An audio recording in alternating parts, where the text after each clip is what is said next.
Manusia adalah makhluk sosial. Ia hidup dalam jalinan relasi, mulai dari keluarga, tetangga, hingga pertemanan. Dalam lingkaran sosial, seharusnya setiap individu berdiri sejajar sebagai sesama manusia, bukan berdasarkan status, jabatan, atau seragam yang melekat di badan. Namun realitanya dalam lingkungan sosial seperti perumahan, komunitas, bahkan grup WhatsApp, ketika ada individu yang berlatar belakang sebagai aparat, baik itu polisi maupun TNI, seringkali muncul dinamika yang tak sehat. Secara sadar maupun tidak, mereka menampilkan aura wibawa yang menuntut untuk dihormati lebih dari yang lain. Seolah-olah status institusionalnya memberi mereka hak istimewa dalam pergaulan sosial sipil. Padahal jika kita telah secara logika, dalam konteks sosial non-formal, status sebagai aparat tidak secara otomatis menempatkan seseorang di atas yang lain. Hormat dan respek dalam masyarakat bukan hasil dari jabatan atau pangkat, tetapi dari perilaku, integritas dan bagaimana seseorang memperlakukan orang lain.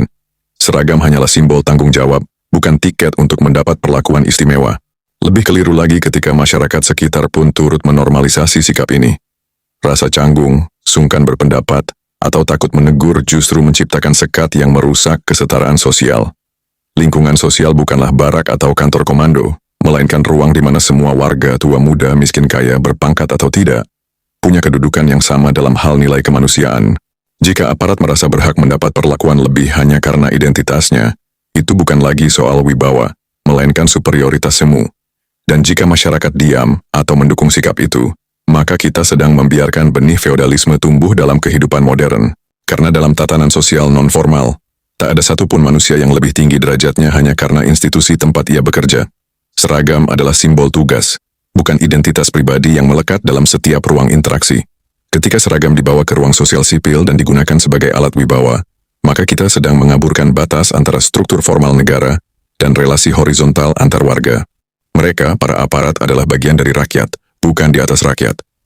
Mereka diberi wewenang oleh rakyat, digaji dari pajak rakyat, dan seharusnya menjadi pelayan masyarakat, bukan raja dalam lingkungan sosial. Tapi yang terjadi, rasa superioritas simbolik ini terus-menerus dipelihara, baik oleh mereka sendiri maupun oleh masyarakat yang terlalu larut dalam budaya sungkan, takut, dan mental inferior. Jika seorang warga sipil mengutarakan pendapat dan dikoreksi oleh seorang aparat, kita sering melihat orang-orang lebih cepat membenarkan sang aparat, bukan karena logikanya kuat, tapi karena statusnya lebih berwibawa. Ini bukan relasi sosial, ini relasi kuasa yang terselubung.